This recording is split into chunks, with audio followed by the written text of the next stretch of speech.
you.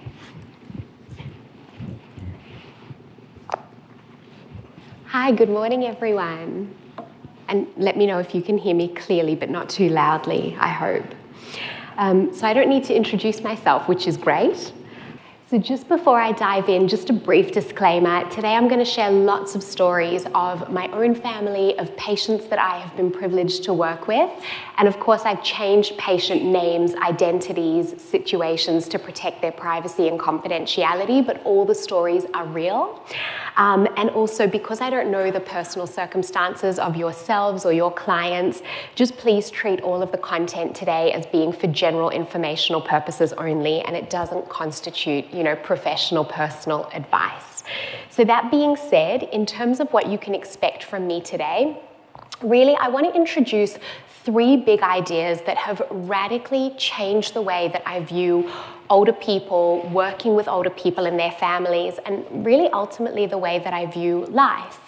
I want to redefine what care and support can look like for this population, how you can spark a sense of meaning and joy, and then I want to just make a few comments and notes on dementia and also delirium, because I suspect if you're supporting older adults, these are conditions that you're likely to come across.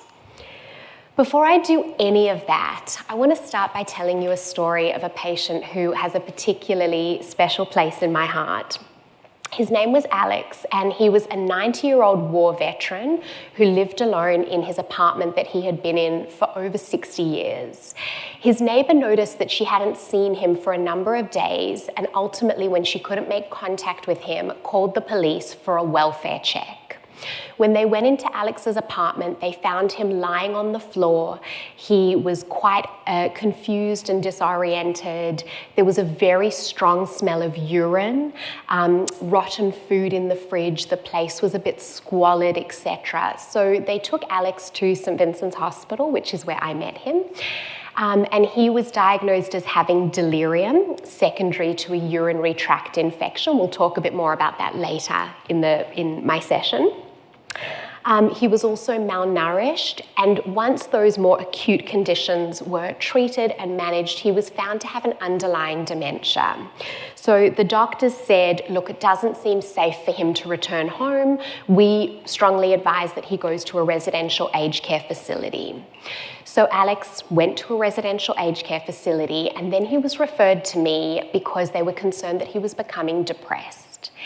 And despite his sort of broken English, because of his dementia, he was reverting more and more to his mother tongue, which was Russian. He was able to say to me, this was his home for more than 60 years. And while the doctors had very valid concerns, I felt and my team felt that he should be given the dignity of at least having a trial to fail. The doctor said he's going to fail, and we just said, but he deserves the right to have that trial and to fail before, anyone makes these sorts of decisions on his behalf. So with a team of support workers, much like yourselves, we got Alex home. Now, not only did he stay at home, Alex thrived. His primary support worker, who was this really beautiful man who for him, caring for Alex was so much more than a job. He taught himself Russian recipes, Russian food. Alex started eating again. He started to gain weight. Another support worker found that there was a Russian-speaking discussion group at a community centre not far from where he lived.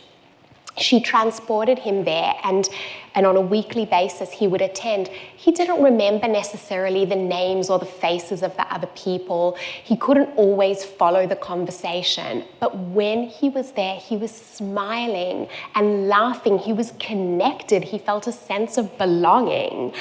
Initially, Alex wouldn't let anyone help him with personal care, things like showering, dressing, toileting. But because these support workers took their time, they built rapport with him, they built a sense of trust and always treated him with so much dignity that over time he allowed them to provide that level of care. At 6-month follow-up, when we saw Alex with, I will say, some of the doctors who said he couldn't return home, at the hospital, he had had no further delirium, no further falls. He was no longer depressed. His mood was healthy, euthymic, and he had gained weight. And when we asked Alex what he thought of all of this, he said to us, he took his primary support worker's hands in his, kissed them. I will never forget, he kissed his hands and he said, "You give to me new life." This is the power and the potential of support work, of genuine care with older people. And Alex's story is one story, but I have hundreds and hundreds of patients that could tell you a similar story. I also know this to be true in my own family. This is my great aunt. Her name is Burgie. She will be 100 in June. And at 95, she was living at home. She had a diagnosis of mixed Alzheimer's vascular dementia, but had been managing pretty well with family support. At 95, it got to the point where she was really now struggling to live at home. She needed help to safely shower. She'd had a slip in the bathroom one time, but thankfully was okay. Needed help to shower, needed help with dressing, like buttons, zips. For her, the biggest part of her identity was that she was a cook. And I remember we used to take her out for her birthday and things to a restaurant, and we would say, "What do you think of the food?" And no matter where we took her, she'd say, "It's okay for restaurant food." This was her identity. So we had had some support workers come into the home, and every time, they say dynamite comes in small packages, Burgie is not even 5 foot tall, and she has a personality that could fill this room. She is fiery and passionate and tells you exactly what she thinks. And she said to them, "I don't need your help," and marched them very promptly out of her home, until she met someone called Camilla. So Camilla was a support worker who came in and started by having coffee with Burgie.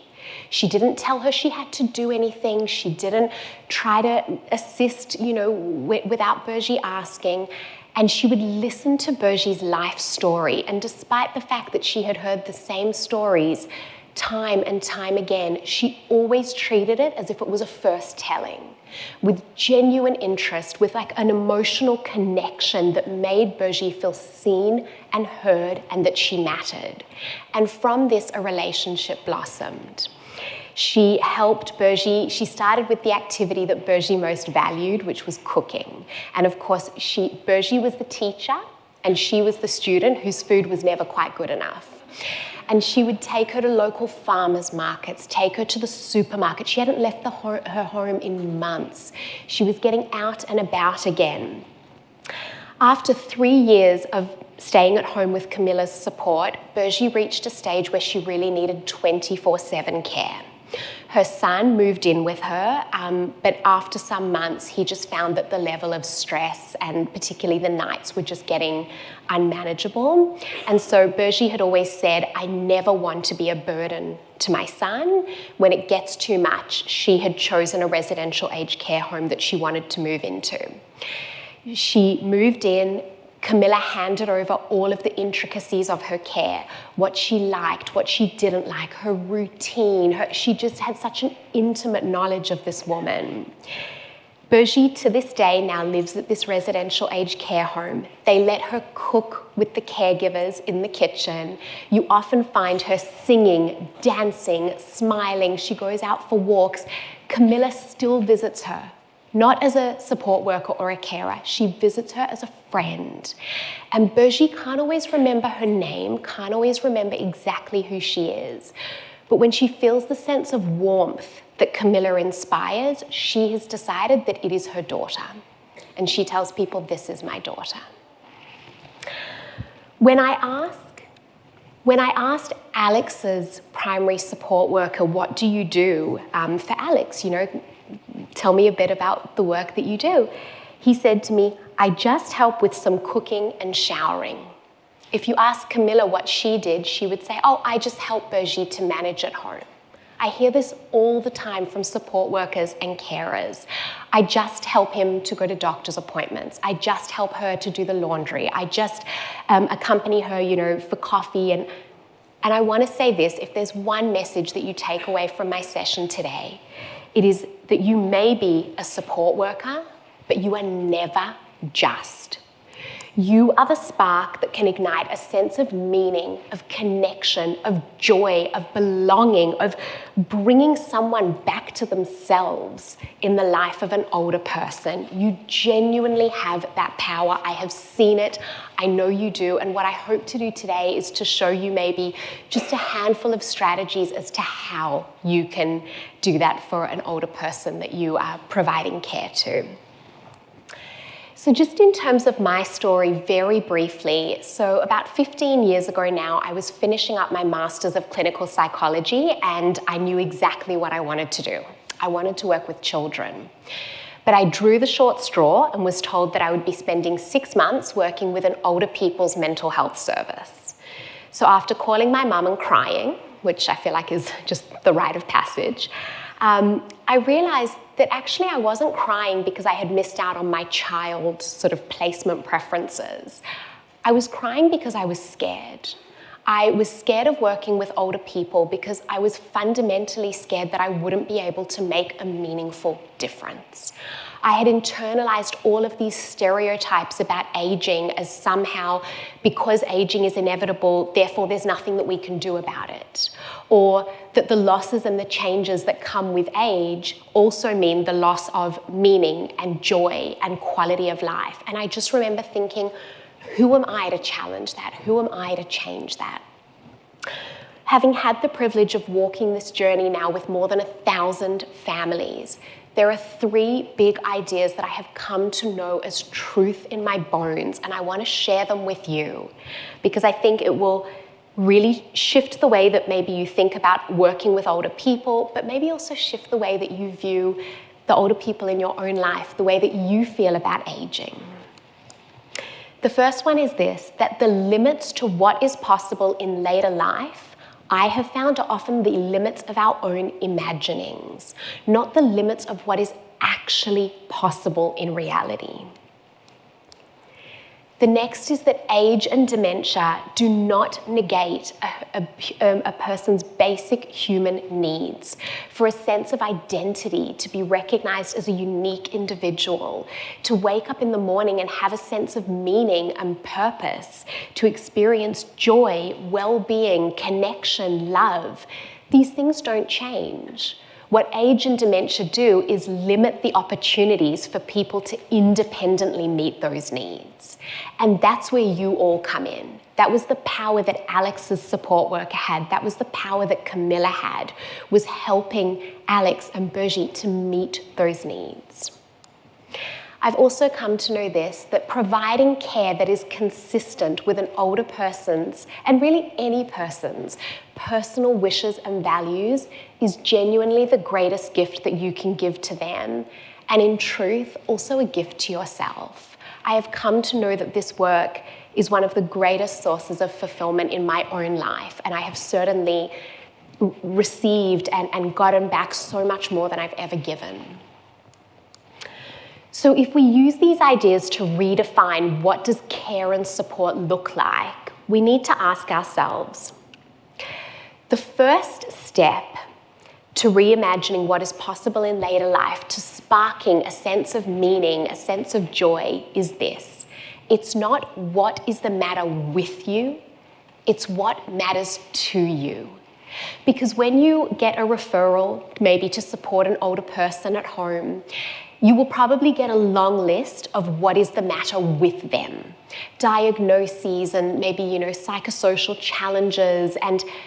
But the truth is, until you really know what matters to that person, it's going to be very difficult for you to expand the limits of what is possible, to meet their basic human needs, and to deliver care that is truly consistent with their wishes and values. I've also come to know that the need to feel seen, heard, and that you matter is a birthright that stays with you until the day that you die. Again, it's not negated by age and dementia, and I think this really forms the foundations of what exceptional care looks like. And I just want to share a few stories of how I've seen this manifest to bring it to life. So Sophia was an 82-year-old patient of mine. She was an Italian woman. Her husband had passed away some years ago, and she had a support worker who would help her in the home called Rita. And she said this to me, and I've written it down because I got goosebumps when she said it. She said, "Can I tell you a little secret? I slow down my dressing when Rita is here. If I go slow, I get more time with her. It's the best time of my day. This is what I miss the most since my husband died, to talk to another human being, to feel at 82 that I still have something to give, something to share." Another patient of mine who I'm going to call Marie, she was a French teacher. She had had some lifelong visual impairment, and as she got older, developed vascular dementia. And it got to the point where she was no longer able to manage at home. She needed care around the clock, which wasn't affordable for her at home, so she moved into residential aged care. When Marie was referred to me, it was in the context of concerns about depression. And in one of our first sessions, she said to me in her beautiful accent, which I will no doubt not do justice to, but I'll give it a go, said to me, "I have one foot in the grave, another on a banana peel." And that was how she felt. She felt this really tentative relationship with life, or at least with a good life. And the staff at the residential aged care home were saying to me, "We're just finding it really, really difficult to support Marie. Anytime we try to help her, she becomes quite agitated. We feel as though nothing we do is quite good enough. She sort of declines our attempts to care for her." And one of the support workers at this residential aged care home asked Marie to teach her French while she was helping her bathe or dress or, providing medications. And it became their little thing. And she said, Marie was so accepting of her care, and they were building a relationship. And the existing challenge was that Marie was really confined to her room. She declined attempts to eat in the sort of communal dining area, didn't want to partake in activities. So the support worker said, "Marie, if I could get a group together, a small group of other residents that wanted to learn French, could you teach them?" And she said, "Of course." So she assembled a group. To cut a long story short, this became a standout group at this residential aged care home. What started as a group of 4 or 5 grew to a weekly French class that was on the formal activity calendar, with 20, 30 residents a week coming along. It gave Marie a sense of purpose. She would spend her time doing lesson plans, offering one-to-one tuition for her more keen students. And it also allowed her to develop relationships. She got to know the staff. She got to know her fellow residents. And in one of our last sessions, she said to me, "I still have one foot in the grave, but the other is no longer on the banana peel." I counted that as a win. And then we have Arthur. So I got a referral to go and see Arthur. He was living with dementia, and there was concerns that he was experiencing behavioural and psychological symptoms of dementia. So what he would do is go up behind, residents in wheelchairs, and without seeking their permission and without them knowing, he would just wheel them off somewhere. They were unsuspecting. When families came to visit other residents, he would shout at them, try to barricade the door so that they couldn't visit their loved ones, and the staff were like, "We have tried everything. We've tried engaging him in conversation, taking him to the church service, music, art, we've tried all of these things." So I spoke to his family, and they said that their dad was a retired doctor. He was a surgeon and had spent almost all of his life on medical wards. And then the penny dropped. He thinks that this environment is a medical ward. So we decided to give him this sense of meaning and purpose and embrace his identity. So we got him to push the medication trolley. A nurse would still dispense the medication. We thought that was probably a step too far. But he would push the trolley as if he was doing a ward round. We made up pretend patient files at the nurse's station that he would write notes in. With other families' permission and consent, he would sit in on consults with the nurses and the doctors and some of his fellow residents that were comfortable having him there. Not only did his behaviour settle, more importantly, his son said his quality of life improved. He said, "You've allowed Dad to find his way back to himself." And I share these stories with you because I suppose for me, this is what it means to provide true care and true support. I could get up here and go through strategy after strategy of how to sort of provide care to older people, but I think in truth, all of that can be learned. You can seek all that information out. It's going to be different from person to person. But if you go in there with these ideas, with these foundations, you are setting yourself up for success. But more importantly, you're putting yourself in a position to truly change someone's quality of life. I would be remiss to talk about working with older people if I didn't speak a little bit about dementia, because the likelihood is if you're working with older adult clients, you will likely be working with some who are living with dementia. Before I dive in, I just want to say when you hear the word dementia, so many people are intuitively, I think, quite scared. Can I ask you just to raise your hands if you feel a bit anxious, a bit apprehensive, a bit unsure about working with someone living with dementia? So I just want to say you are completely normal. I think sometimes it is quite scary, and what I've come to know is that we tend to fear more what we don't understand. So I don't want to give you a lesson in neuroscience today, but I want to give you enough of an understanding of dementia that you get a sense of what's happening for your client, and you're able to sort of show up with that empathy and understanding. So the way that I think about dementia is as an umbrella term. So dementia, the term dementia just tells us that there is some sort of disease process in somebody's brain that is compromising their ability to think and function in their everyday life.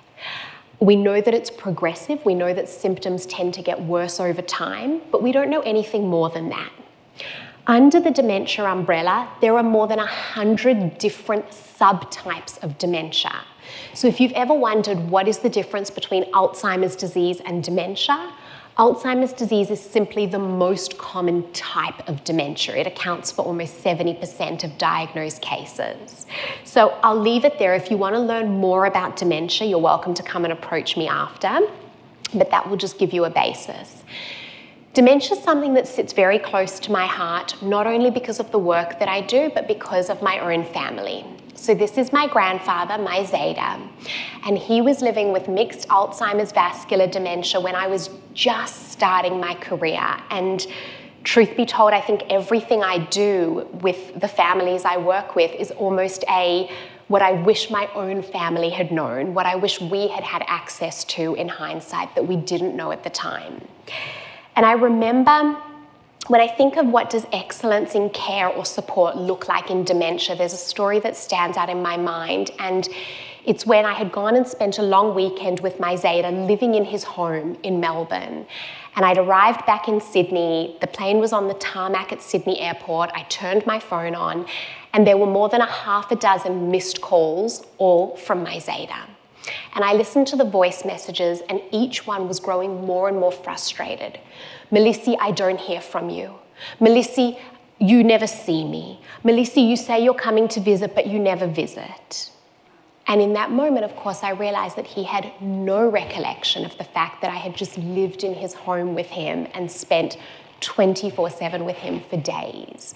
And I called him back, and he was agitated, and he was irritable, and what I wanted to do was either burst into tears or scream at him and say, like, how can you not remember this? Like, how is this not meaningful enough to you that you remember this? But I took a breath and I stepped into his world and just realized what he's really saying to me is that he misses me and I miss him. And I said to him, Zeta, I miss you. I love you. I want to come see you soon. I'm so sorry I haven't seen you in such a long time. Let's put a date in the diary. And instantly he was soothed, and instantly we moved forward together. And so the biggest strategy, the biggest suggestion I make to you in working with people living with dementia is to step into their world. Step into their world, however difficult this may be, as they are simply unable to step into ours.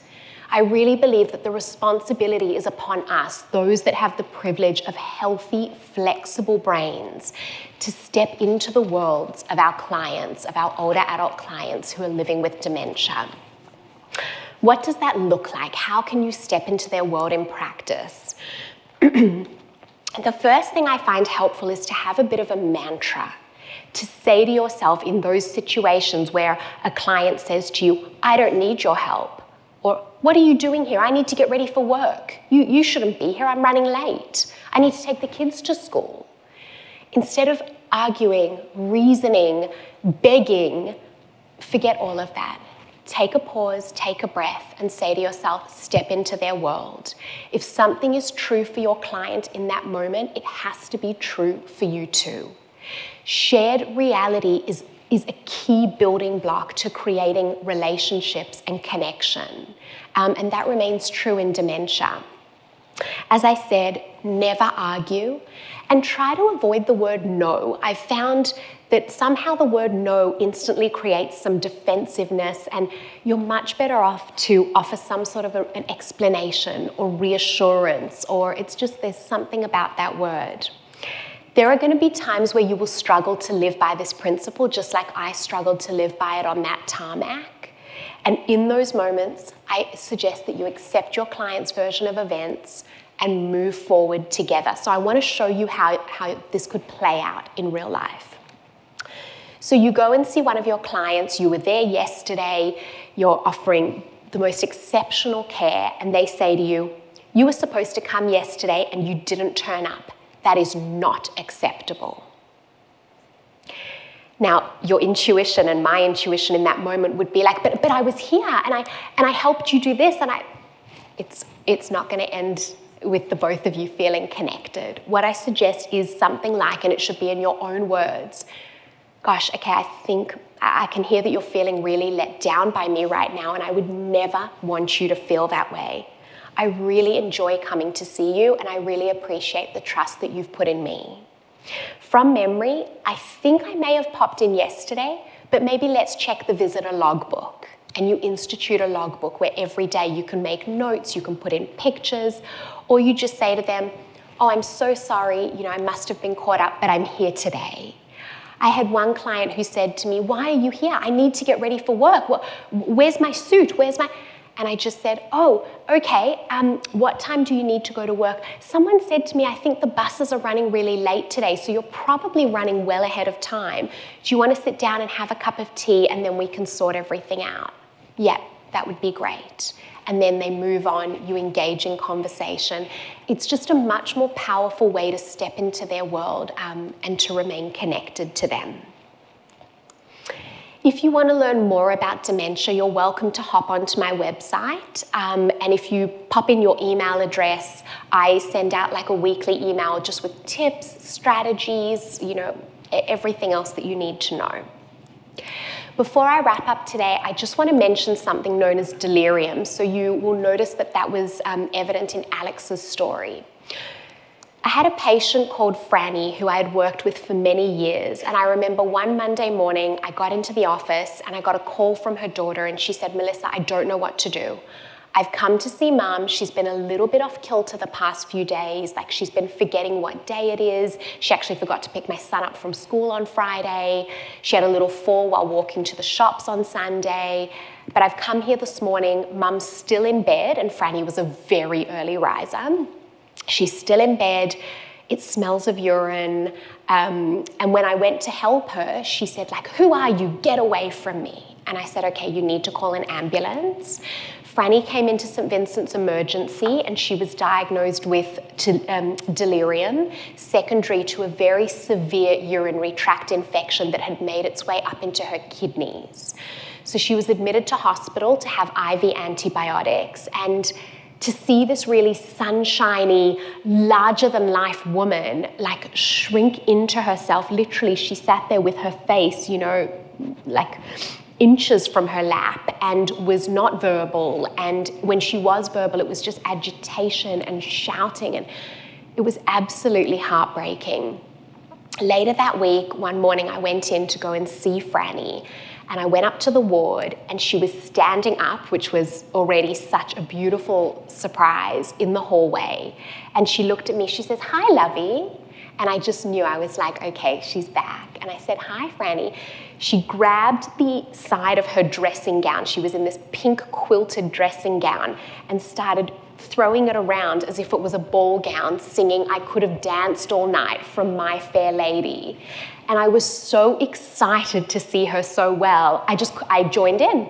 I also started singing with her, and the other patients and the staff were laughing at us. We were going up and down the corridor. And to this day, it is one of the most magical moments of my entire career. I will remember it for the rest of my life. Delirium is so important because it is one of the most common, most serious conditions that we see, particularly in older adults, and it is treatable. So you have the power, by knowing the early warning signs of delirium, you actually have the power to prevent a medical emergency, but even to save a life. The 3 things to know about delirium are this.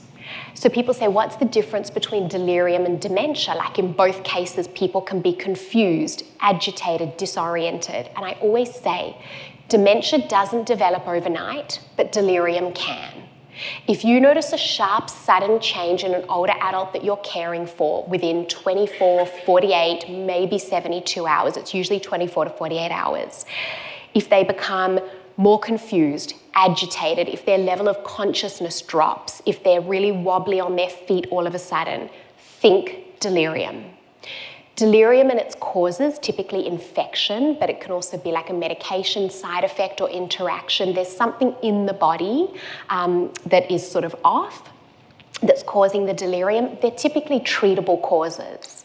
So my rule of thumb is this: if you notice any sudden change, notify your clients, loved ones, and GP immediately, as soon as you can. You can genuinely save a life. So to wrap up today, I just want to leave you with a few take-home messages. The first is that truly excellent care is a dance of both heart and mind. It really is. Please always bring both. And truth be told, if you're going to bring one, just bring your heart, because the rest you can figure out, you can learn. You have the power to change an older person's life for the better. You have the power to make them feel seen, heard, and that they still matter. You have the power to spark meaning, joy, and give them quality of life. And you can make this possible even for older people living with dementia by stepping into their world. Always remember, you may be a support worker, but you are never just. Thank you.